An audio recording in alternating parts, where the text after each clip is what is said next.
Les amis, bonjour, bon début de semaine, bon lundi, je vous reprends pour la suite des vlogs mécaniques comme je vous l'avais promis. Je disais, pour ceux qui ont suivi avec moi, c'est l'histoire du Mitsubishi qui pose problème, plutôt le Toyota Hilux pardon, qui pose problème avec un problème de piston. Je vais vous dire ça, ce qui s'est passé c'est qu'on a démonté le piston, vous allez voir les photos tout de suite. Il s'avère que le piston impose problème. En premier lieu, il y a d'abord un souci de segmentation, parce qu'on a trouvé qu'il y avait le segment numéro 2 qui posait problème, qui ne fermait pas bien. Du moins il n'est pas ajouré, donc on a sûrement un problème de perte de compression. Deuxième chose aussi, j'ai remarqué, d'ailleurs vous allez le voir sur les photos, je vais vous le montrer, j'ai remarqué que le piston a pris chaud, il a pris un petit coup de chaud sur les côtés, donc automatiquement on va changer le piston. Et je sais les amateurs de mécanique pointue, arrêtez, ne m'insultez pas. je sais, je vais changer un seul piston, ouais. Je ne vais pas changer les 4, on n'est pas sur un moteur de Formule 1, on va changer un seul.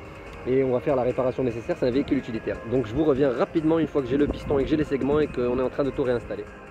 Voilà, là on procède au démontage de la culasse. Bien sûr en enlevant les écrous dans l'ordre en étoile préconisé par le constructeur.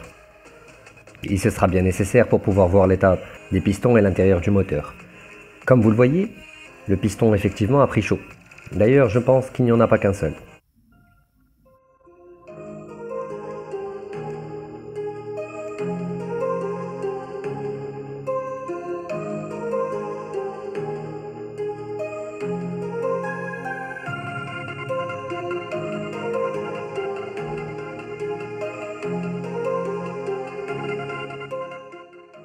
Effectivement, les segments étaient mal ajourés, bien évidemment fatigués, que ce soit celui qui est destiné à la pression d'huile ou celui qui est destiné à la compression moteur.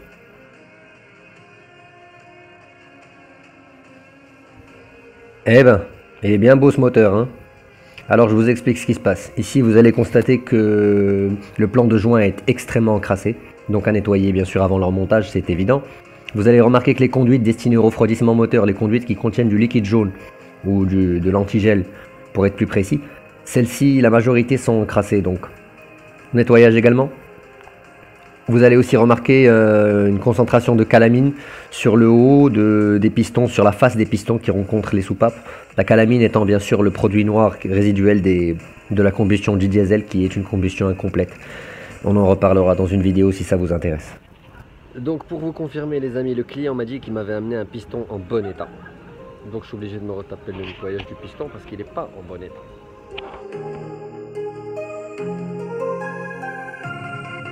Je reprends, cette fois-ci on est en dessous du Mitsubishi. Là vous voyez le bas moteur, on vient de monter cette bielle là. Donc on vient d'installer la coquille et on vient de la torquer. Je vais aussi vous montrer une petite chose très importante à savoir quand vous refaites un moteur et que vous remontez des bielles et que vous remontez des pistons. Il faut faire très attention au jeu latéral et au jeu axial. Je vais vous montrer comment ça se mesure tout de suite. Je vous laisse là avec moi sur le téléphone. Attendez, je vais voir si je peux le poser là. J'espère que vous voyez bien ce que je fais là. Attendez. Ouais, c'est bon. Alors je vous montre. Ça, c'est ce qu'on appelle un jeu de cale. D'accord? Un jeu de cale de différentes épaisseurs. Ok? L'idée, c'est d'avoir des mesures qui nous permettent de savoir si chaque cale, avec son épaisseur, est-ce que c'est le bon espace qui existe entre les pistons. Par exemple, je vous donne un exemple. Ici, on est sur une cale de 0,10. D'abord, on va faire un petit test. Je vous donnerai les détails de mesure. Mais on la met entre le support de bielle et le vilebrequin. On a du 0,10 qui ne passe pas. Donc, automatiquement, la tolérance est inférieure. On a un léger jeu, c'est parfait. C'est ce qu'il faut. Une fois qu'elle est serrée, normalement, elle est inférieure à 0,10. C'est exactement ça, j'ai la cale de 0,10 qui rentre à peine.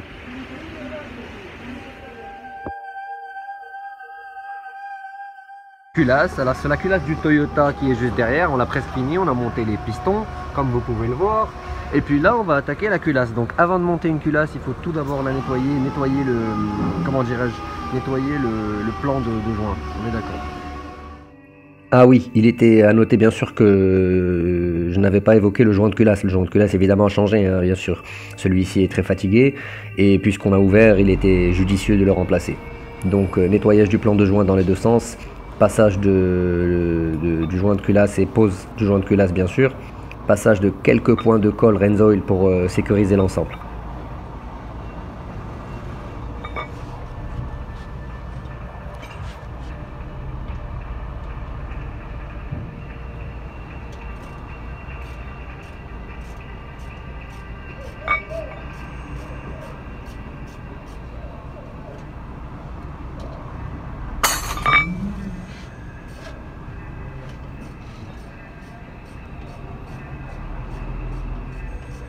vous pouvez le constater ici, on a fini le montage du moteur du Toyota.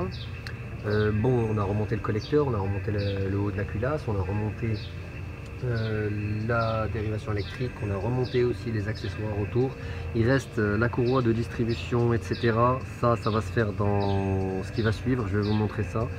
Globalement, je vous montre aussi le montage. On a été obligé bien sûr de refaire un calage au jeu de soupape pour être sûr et certain que tout est bien. Je vais vous retrouver le petit bout de carton qu'on a utilisé. Voilà, question de vous expliquer un peu comment ça s'est passé. Donc on a utilisé le petit bout de carton pour marquer nos pistons comme vous pouvez le voir. Alors les jeux qu'on a trouvé au soupape, on a trouvé un jeu de 20 à 25. Ici on en avait une qui était loquée, on était à 15, là c'était un 2,25. Là c'était du 30 et la dernière qui était bloquée. On a refait le jeu complet et on a tout calibré à... Donc on a refait un jeu complet, on a tout calibré à 0,20 afin de respecter les tolérances qui ont été communiquées par le constructeur sur le schéma. Globalement ça va, on a fait tourner le moteur à la main, donc le jeu de soupape paraît correct. On va finir de faire le montage des courroies, etc. On va tout installer et puis on va mettre le moteur en marche pour voir si effectivement tout est beau. Mais normalement ça va être beau. Ce pick-up qui a déjà son âge, dans un état piteux, mais c'est pas grave, on va le mettre en marche aujourd'hui, Inch'Allah. Je vais vous dire que finalement ça s'est bien fait, qu'on vous a pas menti, c'est magique.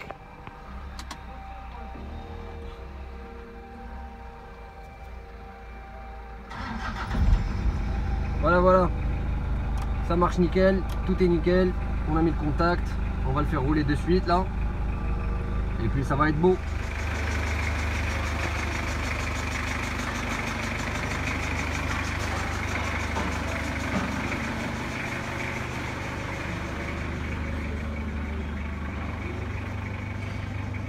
Donc comme je vous le disais, on est à bord du pick-up Hilux qui est en train de très bien fonctionner, vous voyez bien, il roule, il marche. Je vais vous montrer ça tout de suite de front, comme ça vous êtes à ma place et vous allez me dire ce que vous en pensez. Voilà, un pick-up tout frais tout beau. Bon, tout frais tout beau, ça m'étonnerait, il est vieux quand même, mais ça va, il marche encore. Juste le nombre de vignettes vont vous dire quel âge il doit avoir, mais ça marche. Sur ce les amis, c'était tout pour moi pour cet épisode, j'espère que celui-ci vous aura plu. À la prochaine sur Morocars, sur un prochain épisode avec cette histoire ou une nouvelle. J'allais pas vous laisser partir sans. Les amis, je vous dis tchuss.